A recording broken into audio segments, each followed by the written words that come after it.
Toda noite eu sento exatamente nesse mesmo lugar, enquanto eu tomo meu chá de maçã com canela e eu fico apreciando esse quadro. Esse quadro está na minha família acho que há mais de 70 anos. Mas esse ritual quem inventou foi o meu avô, que passou para o meu pai, que passou para mim. E por mais que eu veja esse quadro tanto tempo, eu às vezes consigo achar alguma coisa que tinha passado desapercebido. Eu acho fascinante o poder de um artista de expressar sua arte através de traços e paleta de cores. Eu fico maravilhado com esse quadro. E às vezes, de vez em quando, eu ainda descubro uma sombra de uma sombra de uma sombra que dá toda uma atmosfera diferente. Além das fisionomias. Engraçado essa coisa dessa fisionomia neutra. Eu acho que essa fisionomia neutra, ela tem muito a ver também como está o nosso íntimo, né? Talvez no dia que a gente está mais feliz, todo mundo do quadro está feliz também. No dia que a gente está mais triste, todo mundo do quadro também estaria mais triste.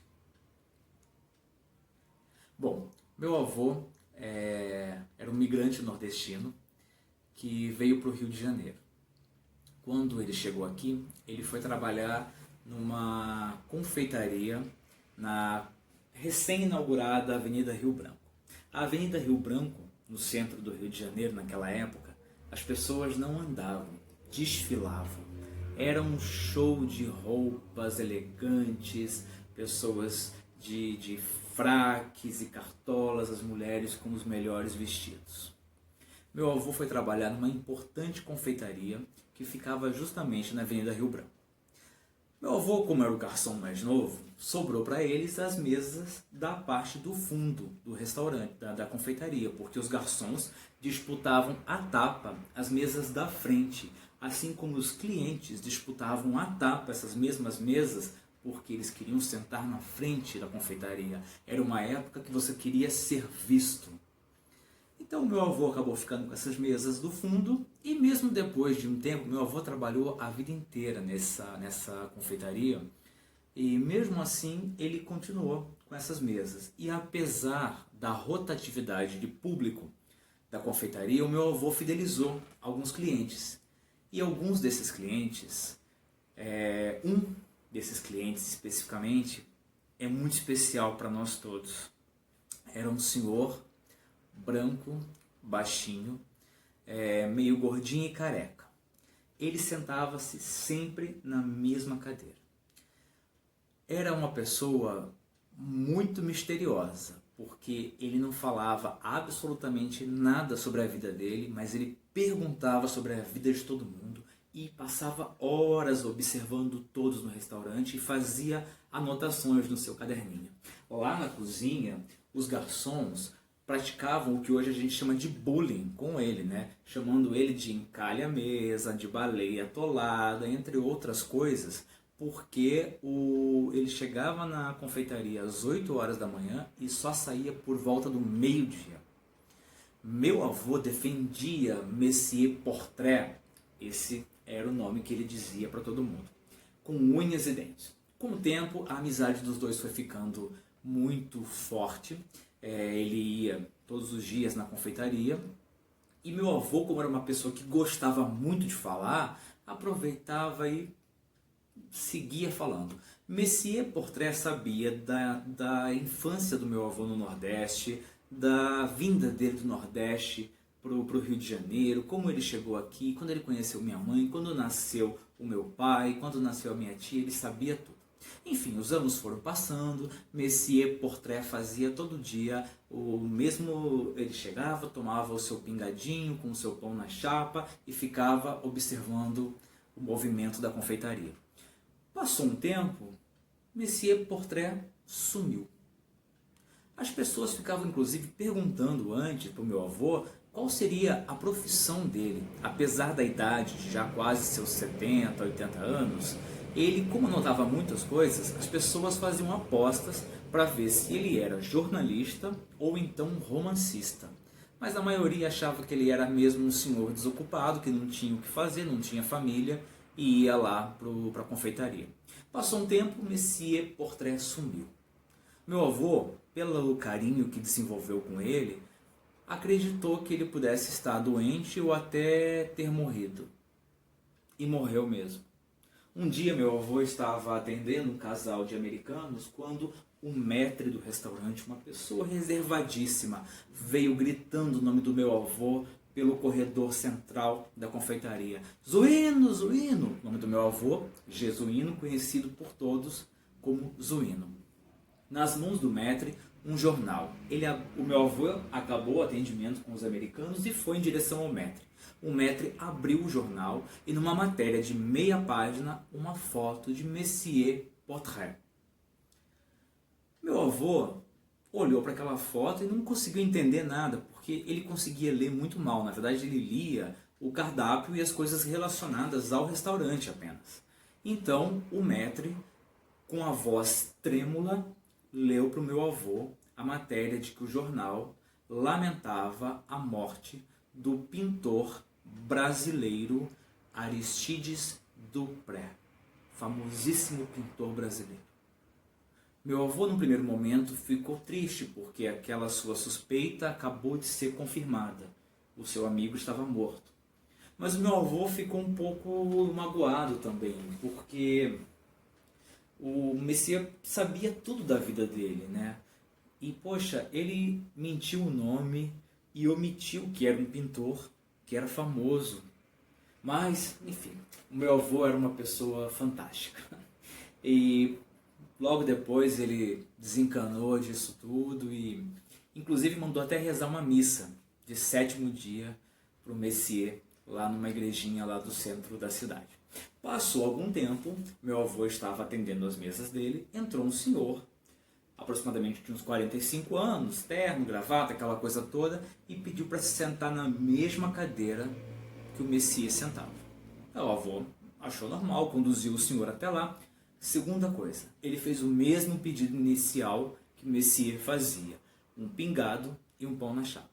E o cara ficou lá, comeu, bebeu, ficou observando o restaurante. Depois de um tempo, meu avô se aproximou para perguntar se ele queria mais alguma coisa, de repente fechar a conta, enfim. Ele disse, eu quero, pode fechar minha conta e eu tenho uma pergunta para você. Quem desses garçons aí é o Jesuíno? Meu avô estranhou aquilo tudo e, mesmo com estranhamento, disse, senhor, o Jesuíno aqui só tem um, sou eu, ao seu dispor. O homem fitou o meu avô por cerca de 2, 3 minutos. E aí disse que ele podia ir, fechar a conta e não falou absolutamente nada. Meu avô veio, entregou a conta para ele, ele pagou mais ou menos o equivalente a 5 vezes o que era a conta dele. Assim como o Messias dava gorjetas imensas ao meu avô, esse senhor também deu. E ao final ele perguntou que horas o meu avô saía. Meu avô achou estranho, mas ele falou que saía, mas ele disse. Meu avô gostava de conversar, contou que saía às 3 horas, afinal ele pegava às 5 da manhã e saía às 3 da tarde. O senhor então sacou um cartão e entregou para ele, dizendo que esperava por ele às 3h30 naquele endereço. Era um assunto extremamente urgente e do interesse dele.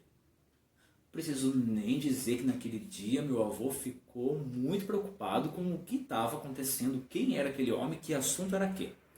3 horas da tarde meu avô arrumou as coisas, geralmente ele saía com o Sebastião, que mora perto da casa dele. Mas ele saiu andando, deixou o Sebastião para trás, pegou a primeira condução e foi para o endereço. Chegando no endereço, uma surpresa. Na praia do Flamengo, um palacete, coisa mais linda. Meu avô ainda olhou no cartão por 2 vezes para ter certeza de que estava no endereço certo. Tocou a campainha, um mordomo elegantemente vestido o atendeu e o levou até a sala. Na sala, meu avô começou a entender onde ele estava. Numa parede, uma fotografia imensa do seu amigo Messias, o famoso Messias Portrait, que agora a gente entende, portrait, retrato, retratista. Ao mesmo tempo, veio pelo corredor central do palacete o advogado, o senhor que o tinha abordado de manhã, que se apresentou como advogado, senhor Antônio Lopes, advogado do pintor Aristides Dupré. Ao mesmo tempo, por uma escadaria maravilhosa, arredondada, uma mulher muito bem vestida, com seus 45 anos, um vestido marfim, um cabelo preto, preso, e ela tinha um embrulho nas mãos. O advogado explicou ao meu avô que o seu Aristides deixou em testamento um presente para ele. A filha do seu Aristides, Idalina, estava com um misto de sentimentos. Ao mesmo tempo, ela estava feliz de conhecer alguém que o pai dela falava tanto, diariamente. Mas ao mesmo tempo ela estava triste, com um sentimento de perda, com um sentimento de estar entregando um tesouro a um desconhecido. Bom, eles fizeram 1000 recomendações ao meu avô, disseram para ele só abrir um envelope em casa, fizeram ele assinar uns documentos que ele nunca poderia deixar essa obra sair da família e nem contar para ninguém o que havia acontecido. Meu avô saiu de lá meio atordoado, pegou a condução e chegou em casa. Ele morava em Vaz Lobo, aqui na zona norte do Rio de Janeiro. Junto com minha avó, colocou o quadro na mesa e abriu a embalagem do que parecia ser um quadro. E ele imaginou que fosse realmente um quadro. Para a surpresa dele, o quadro, na parte de baixo, tinha em perfil Messier Portrait numa mesa e ao centro da imagem, ao centro do quadro, uma imagem do meu avô e por trás dele toda a confeitaria. O meu avô começou a chorar. O meu pai, naquela época, ele era criança e ele disse que meu avô já tinha perdido parentes queridos e nunca viu meu avô chorar. E naquele dia o meu avô chorava de soluçar com essa homenagem, com esse presente que ele recebeu do Messias. Enfim, meu avô, quando ficou doente, teve um problema do coração, passou para o meu pai esse ritual. O meu pai hoje em dia tem Alzheimer, quando ele percebeu que estava ficando mal, passou para mim esse ritual e aqui estou eu, no meu apartamentinho de 50 metros quadrados em Madureira, no calor do Rio de Janeiro, com essa obra maravilhosa na minha sala. Eu confesso que por muitas vezes eu olho para essa obra e eu imagino o apartamento do Leblon, a cobertura do Leblon que eu podia estar morando se eu vendesse para um museu, porque as obras do Messier, depois que ele morreu, ficaram altamente valorizadas. E essa especificamente é motivo de estudo de pessoas, de artistas do mundo inteiro que sabem que Aristides Dupré, antes de morrer, tinha finalizado sua última obra, que era um autorretrato junto com um retrato de uma pessoa que ele gostava muito e de um cotidiano dele, que era a confeitaria.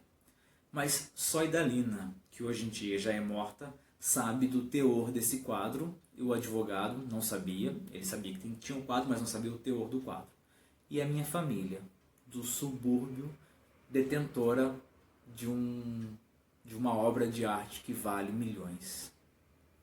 Confesso, que dá vontade de vender, mas o carinho, a demonstração de amizade de uma pessoa tão importante por um amigo que estava ali sem interesse nenhum, só contribuindo para a vida do pintor, é uma coisa que toca. Então eu não sou casado, não tenho filhos e provavelmente eu devo convocar o meu sobrinho, que hoje tem 12 anos, a seguir com esse ritual, com essa apreciação, com esse presente, com essa demonstração de amor, de carinho, pendurada na nossa parede. Ah, meu avô, o senhor está mais presente do que nunca. Eu nunca conheci meu avô, mas pela obra é como se eu tivesse vivido a vida inteira com ele. Ah, seu Aristides, Monsieur Portrait.